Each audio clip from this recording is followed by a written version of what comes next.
Thank you, Brian. Good morning, everyone.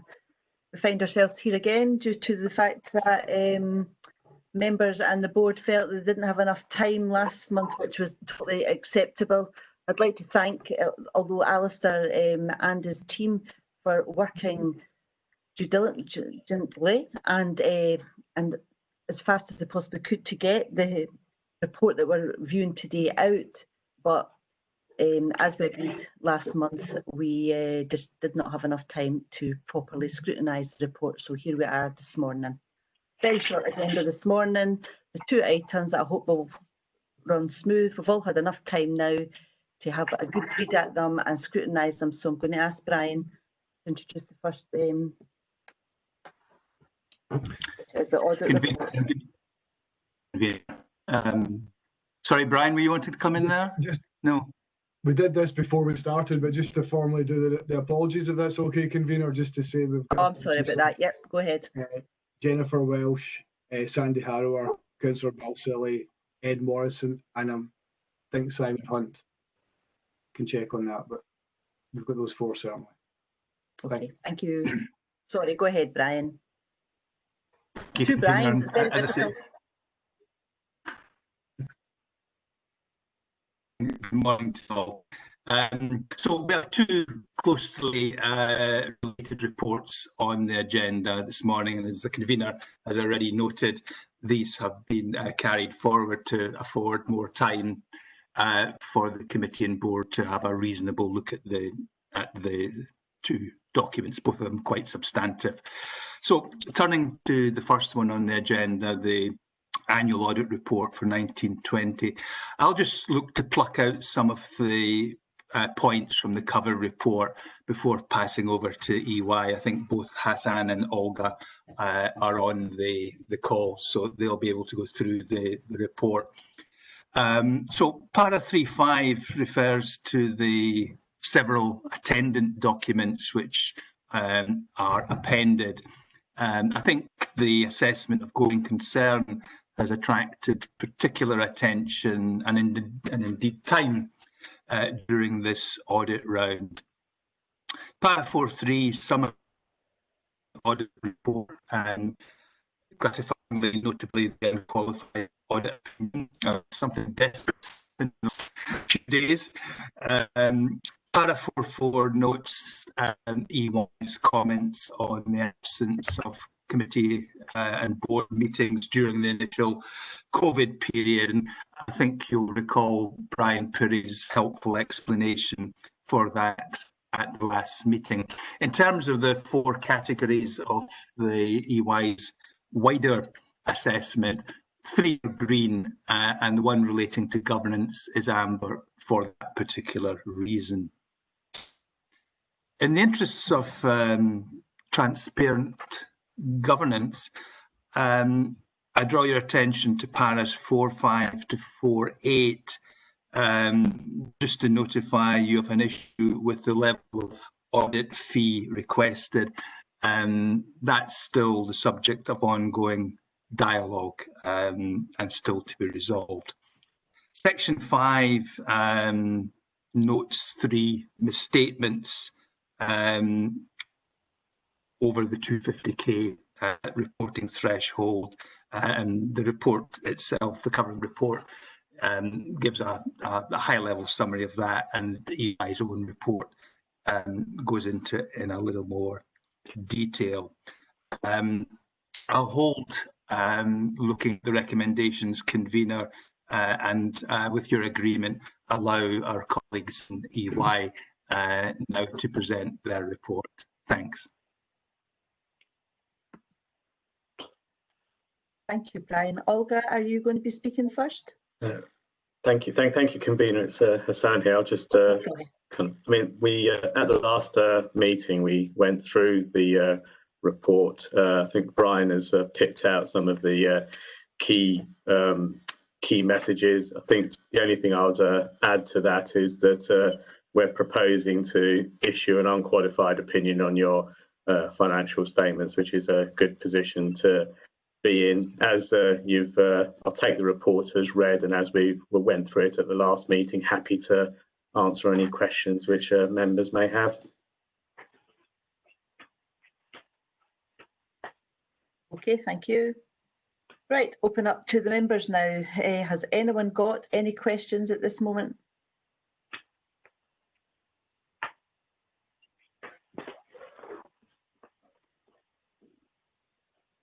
No?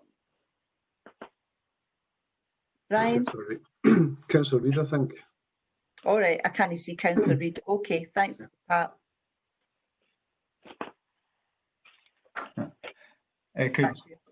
Could Brian pull back the curtain on the dispute over the audit fee a little bit, please? I was going to come on to that. Thank you. Councillor Reid, it's in the nature of the beast that after the conduct of the audit, depending on the particular circumstances prevailing during the audit round, there may be issues that the auditor, within the auspices of the parameters allowed by Audit Scotland to take an overview in this, may seek to argue that they've incurred additional costs because of factors that have arisen. Clearly, this year, the COVID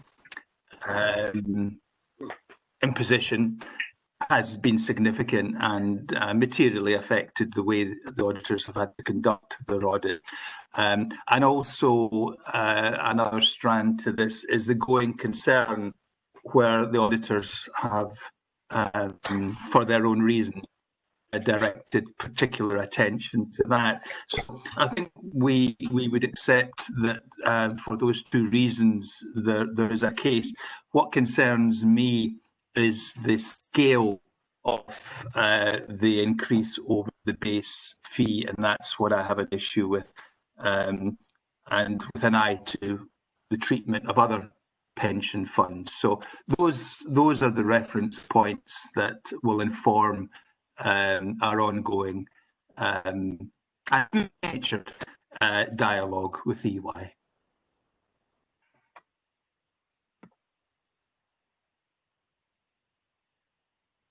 Does anyone want to have any response to that?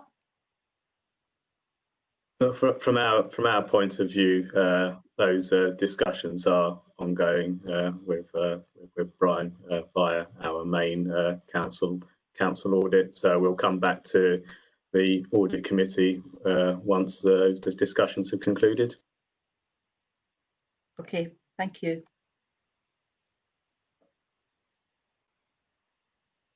Now to the recommendations. Has everyone had an opportunity to read the recommendations? Yeah. Yep. So do we agree?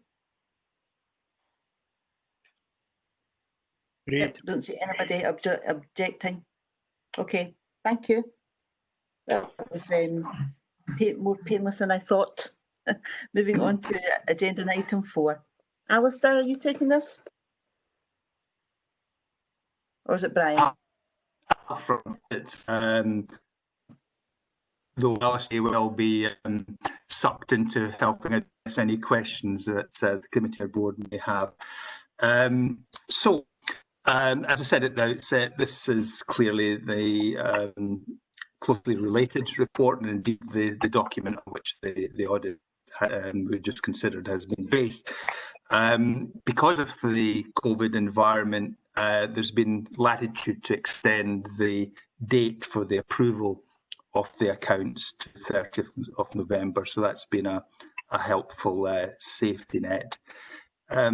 Just zeroing in on a couple of elements in the actual report. Para 4.2 highlights the most significant changes made since the draft accounts were presented.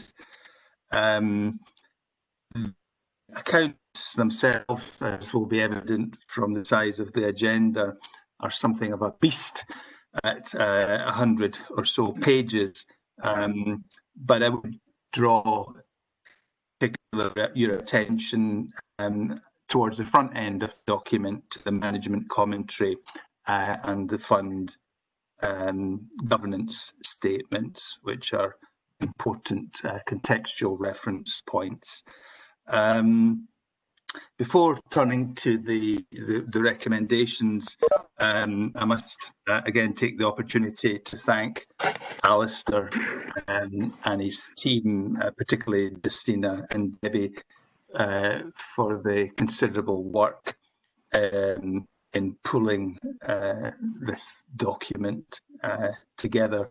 It lasts a fair part of the overall financial year, really probably from around February right through to where we are now. So it is a considerable drain on time and resources, but a necessary exercise to be done.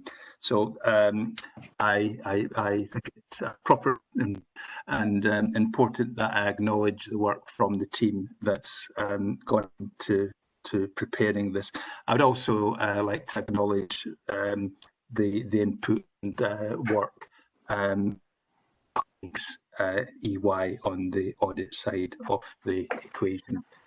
I think, having said that, convener, of course, the team and I are open to addressing comments and questions, but if I just refer you back to the recommendations at the front end of the report, which I think are self-evident. Thank you. Thank you, Brian, and I would like to echo your comments there with regards to the hard work of Alistair and his team and to EY. It's been difficult times, as we recognise, and they have worked continuously through this difficult time, so thank you. Do we have any comments or questions?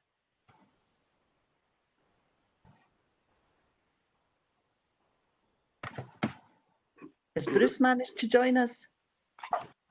He's Hello. lighting up. He's lighting up, but I don't know. I don't know Yes. why. Have you got comments, Bruce? No, I don't. Sorry, I'm just not in That's mute. fine. It's Apologies. just that you're right. Okay, that's fine. So there's no comments. Oh, there's Pat. Thank you, Pat. Councillor Reid. You're on mute.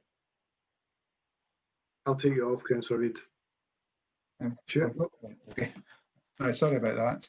It's a question about the administration fees, which have risen substantially this year.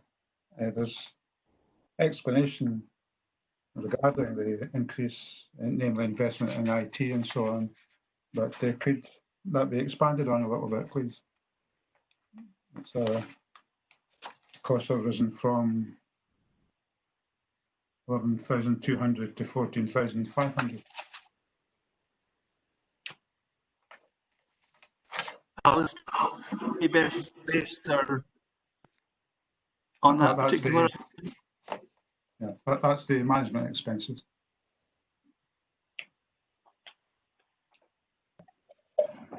Yeah, I'm just having a look at the page so that I get the right. So the numbers that have moved from the 11 million to the 14 million are under investment management expenses, and that is largely the result of the cost transparency exercise that has been ongoing for a number of years, and it's designed to peel away some of the hidden investment costs that are latent within the valuation of assets. So many of these costs have existed in the past, but they have been netted off against the valuation of investments.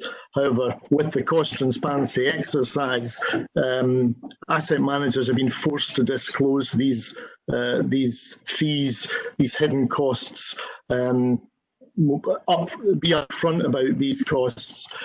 So basically, that has allowed us to disclose these costs, but it does have that. It does have that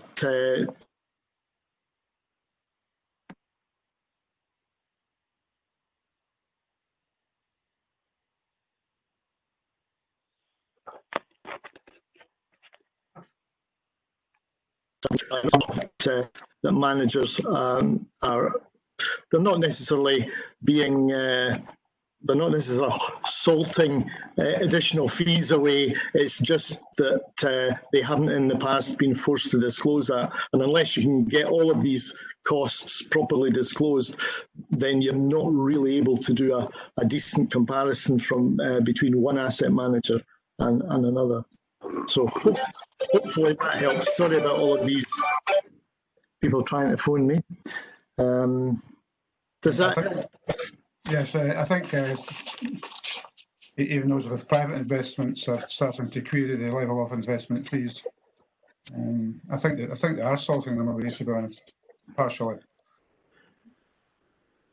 Well, I think in relation to the private market investments that we make, this is one of the reasons why we are benefiting from co-investing along with Lothian and Fife, because it's allowing us to avoid upper tiers or wrapper fees that the other managers tend to apply, and it does allow us to, I think, do a deeper dive into some of the costs that are being levied. Convener, I got a couple of the columns mixed up here. There was a question also about our own administration costs, which have been partially explained. And if Alistair could expand on that. Is there a particular page? It's the same page, Alistair. It's the third column down. It's where your admin costs have risen from about 780,000 to 920,000, 920,000. Yeah. I think I think there was a recognition when we were setting the budget for 1920 that there was a need to build out our internal resource, so that led to the creation of some additional posts, which we have subsequently filled.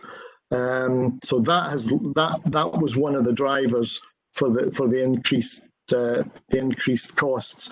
We've also had an ongoing exercise that you may recall we've discussed, but GMP reconciliation, there are substantial costs having to be paid, about 50 grand a year, in order to have that work undertaken. That's to align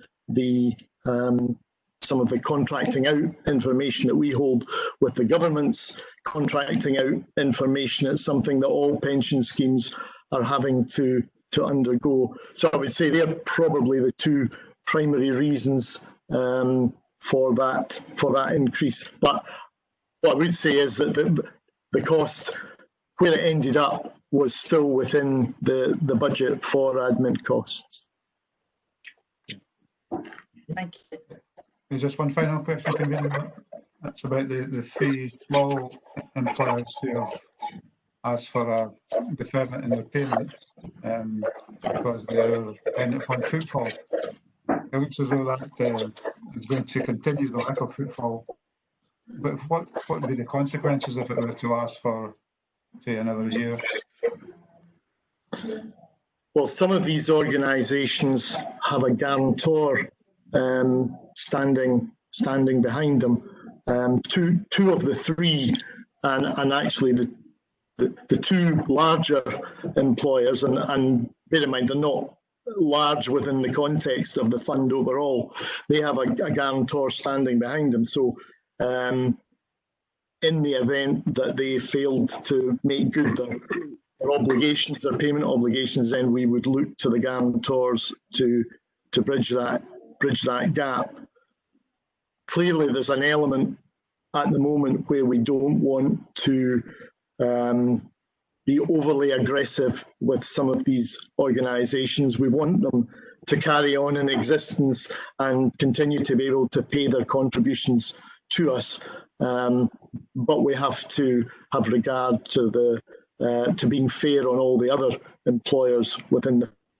I think we take comfort from the fact that they have guarantors sitting behind them. The one that doesn't have a guarantor has literally 2 or 3 members, and we'll continue. We're in continual dialogue with them regarding their contribution position. Okay, thank you, Alistair. Thank you, convener. Can I come in, convener? Andy. Andy, yes. Okay. Go ahead, Andy. Okay, right. Thank you. Yeah, I would just like to echo the acknowledgement that was given by Brian to the team and the audit team. Pretty weighty document that, and lots of information in there. It was very good at pulling it together.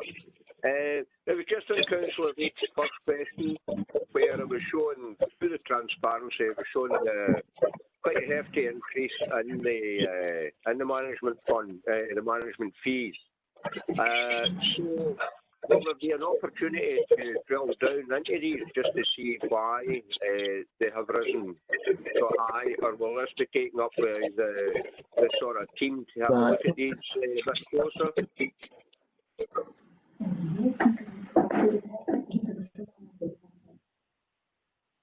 I think for what Alistair says, the fees haven't actually risen. It's the fact that they've been disclosed this year, but maybe you want to explain that a wee bit further, Alistair.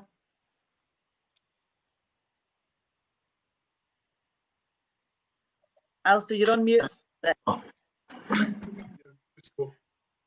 think the bottom line is we can provide that information, so we could bring that to a future committee, and that might help explain what's actually going on here. But the cost transparency process requires the asset managers to submit data in a prescribed format to a central database, and then that information is made available to ourselves. It's been developed over the last couple of years, and I don't think it's a finished product by any means as yet. But I think there is enough information out there for us to come back to committee and board with an explanation and drill down into the numbers a little bit more. I think that would be very helpful. Thanks very much, Alistair. Okay. Thank you. Okay, have we got anyone else want to make any comment or questions? Nope. Refer you back to recommendations. Are we happy to agree? Yeah. Agree. Sorry, I was on mute there. So everyone's agreed? Yes. Okay. I'd like to say thank you very much to see your lovely faces this morning, and business is done, and have a good rest of the day. Thank you.